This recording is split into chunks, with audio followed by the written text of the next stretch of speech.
మహిళలకు ఉచిత బస్సు ప్రయాణం అంశంపై ఏపీ సచివాలయంలో సీఎం చంద్రబాబు సమీక్ష చేయనున్నారు.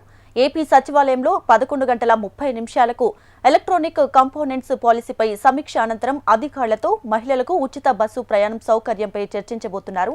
ఇప్పటికే తెలంగాణ, కర్ణాటక రాష్ట్రాల్లో అమలవుతున్న బస్సు ప్రయాణంపై రివ్యూ చేపట్టిన ఏపీ అధికారులు నేడు పూర్తిస్థాయి మార్గనిర్దేశకాలపై సమీక్ష చేయనున్నట్లు తెలుస్తోంది.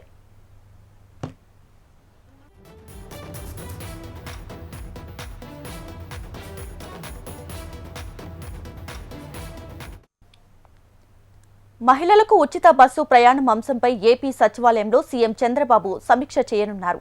ఏపీ సచివాలయంలో 11:30 ఎలక్ట్రానిక్ కంపోనెంట్స్ పాలసీపై సీఎం సమీక్ష అనంతరం అధికారులతో మహిళలకు ఉచిత బస్సు ప్రయాణ సౌకర్యంపై చర్చించబోతున్నారు. ఇప్పటికే తెలంగాణ, కర్ణాటక రాష్ట్రాల్లో అమలవుతున్నటువంటి బస్సు ప్రయాణంపై రివ్యూ చేపట్టిన ఏపీ అధికారులు నేడు పూర్తిస్థాయి మార్గనిర్దేశకాలపై సమీక్ష చేయనున్నట్లు తెలుస్తోంది.